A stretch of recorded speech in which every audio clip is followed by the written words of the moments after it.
big offseason for you, making a move, staying in division, but going from the Patriots to the Dolphins.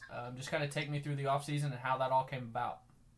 Yeah, we fielded some offers from some teams, and Miami had the best opportunity for me and the best contract going forward, and we made a decision, me, my wife, and my team to make the move.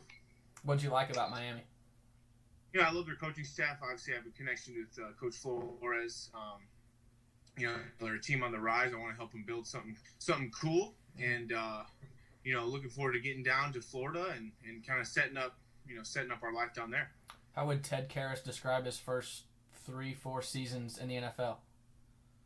Well, I'm very grateful to be in an organization such as this and win 2 Super Bowls. That's something I'll never take for granted, and it's been a great opportunity for me and kind of springboarded me into my next venture here. And we get to play twice a year. Looking forward to that. Obviously, still have a lot of friends and brothers on the team, but this is football, and it is what it is. How would you tell someone or describe to someone what it's like to win a Super Bowl and hold the Lombardi Trophy? You've got to do it twice. Yeah, it's a culmination of a lot of hard work, a lot of sacrifice, a lot of accountability to people that you really care about and care about what they think of you and how you perform and carry yourself day to day, and to culminate in a championship is something that's it's very special. There's only been 54, and to have 2 of them is obviously something I'll never ever take for granted. How would you describe Tom Brady? I think he's the greatest. I don't have any tolerance for arguments against that. I think not only is he a spectacular football player, but a person that was always so wonderful to me, and I learned a lot from. And I root for him, wherever he goes, and I hope he has a great deal of success. In your pro career, have you always been a center for the Patriots, or did you move around a little bit? No, I played guard when I came in, Okay.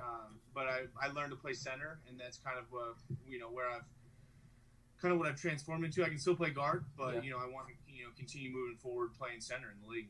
Yeah, so that center quarterback relationship is a big one. So how did you and Tom develop that and get on the same page? What was that like? Learning how to play center for Tom Brady is hard at times. He's very demanding, but that's why he's been so great for so long, and helped me grow a lot as a player. Starting his rookie year when I had to learn how to play center to even make the team, we worked together. So we've been working together. We worked together for 4 years, and those are 4 years that have transformed, obviously my career, but also my life moving forward.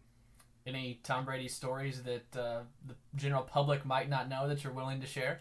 Well, I don't know if there's specific stories. I just think,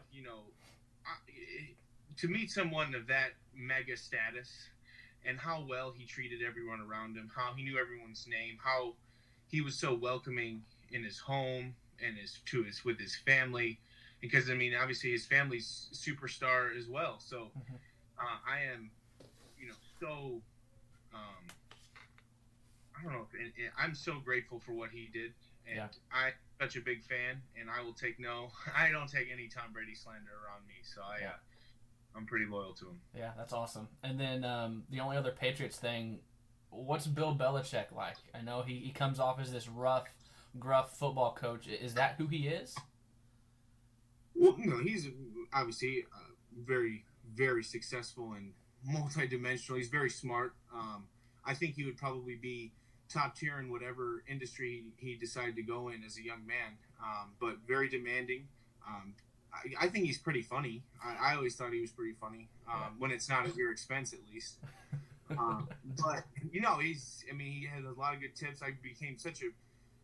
I transformed as a football player in his organization, and there's so many lessons I could take for how he ran that to, my post-playing days and continuing to play down in Miami.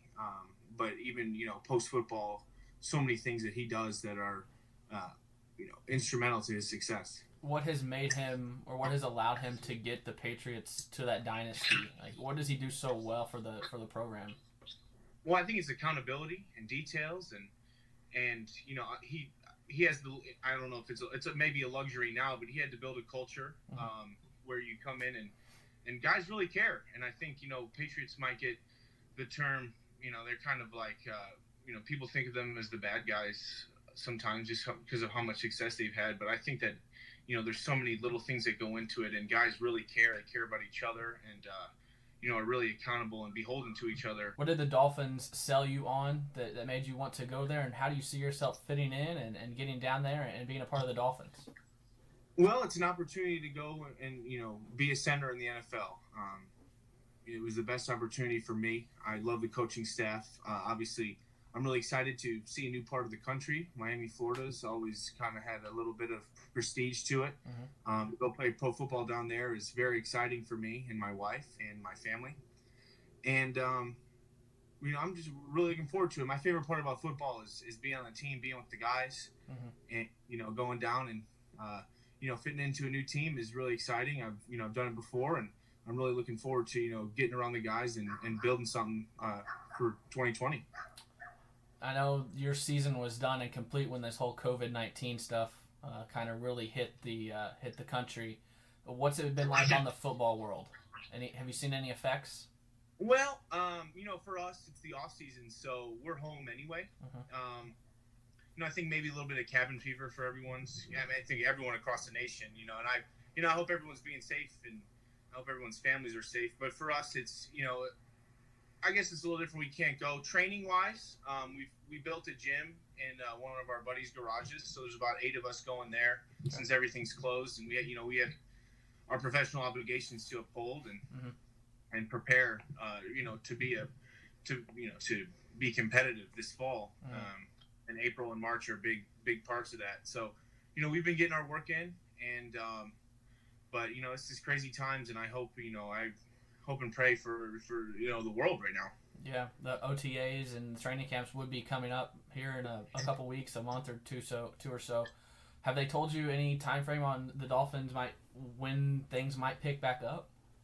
I don't think the league has officially canceled spring. Yeah. I know that people are doubtful. I'm ready to go whenever. Obviously, when they tell us to be down there, I'll be down there. But I don't think anyone has a realistic timeline. I know Florida's getting hit pretty hard. New York's obviously really having some tough times. So I don't know. I'm in the union. I haven't heard much. I think everyone's still waiting it out. But we would start up next week or maybe 2 weeks. And it is, it's going to be tough. It's going to be decisions that are way above my pay grade. But, I'm a player, and I'm going to do what is asked of me. But as a union member, I am going to, advocate for the safety of our union members. And so hopefully, we can work something out. Yeah, for sure. I know you mentioned to me that you're heading up and packing up and moving down there pretty soon. What's that timeline? Are you hoping to be down there in the next days, weeks, what? Well, I don't. I'm keeping a close eye on the news in Florida. Yeah. I know that it's kind of prime season right now for them. Up here in Massachusetts, more towards the city, it's a little bit rougher. But I'm about an hour south of the city, so we're staying at home and being safe. Obviously, you can see I'm kind of in a rural area behind me. But I'm ready to go. We're packed. We have the house packed up. But we're gonna be smart about it and not endanger ourselves and others before we make a big leap. Yeah, for sure. And then just the last couple of things I got to ask you about Illinois this year, getting to that bowl game. What do you think where the program's headed? I like it. I haven't been to the new facility yet, so I'm really excited to come back and see that. I think that's a huge. We're probably in the top 10 of facilities now, which is pretty exciting, great for recruiting. I believe in what they're doing. Obviously, Reggie and Dre Brown and those guys, this class is about the last class I played with, so all new names, but I'm rooting for them. And, I think they're on the right track, going to a bowl, and now we got to keep building. I think they have some good classes coming in, and, I'm always going to root for the Illini. So do you get to watch much? Do you keep up much? How do you stay connected? Well, no, the games are on, TV and stuff, and I watch them occasionally. We have, silly bets we do. Silly bets we do with, wearing an opposing team's T-shirt or push-ups or stuff like that. No, obviously no money. But, the only game I didn't have a silly bet on was Wisconsin because they burned me throughout the years. But I was gloating because we have a couple Wisconsin guys, and I was really happy for that. I watched that game in the training room, and that was really exciting. Did any of those bets memorable? Do you remember any of them this year that you won or lost? Well, I think throughout the years I've had to wear a couple Northwestern shirts. Just it's mostly shirts or just like maybe like bring some takeout to the guy's family, just silly stuff like that. So it's not we're staying legal with it, but it's just fun to be competitive. Cool. You got anything else, man? No, that's it for me. I hope that you're safe and everyone in Champagne's doing good. I know the summer school is probably canceled, right? Yes, everything's online. Yeah. So, rooting for the guys. Hopefully everyone has a little gym that they can get to, to be competitive this fall. But I guess we'll all see together.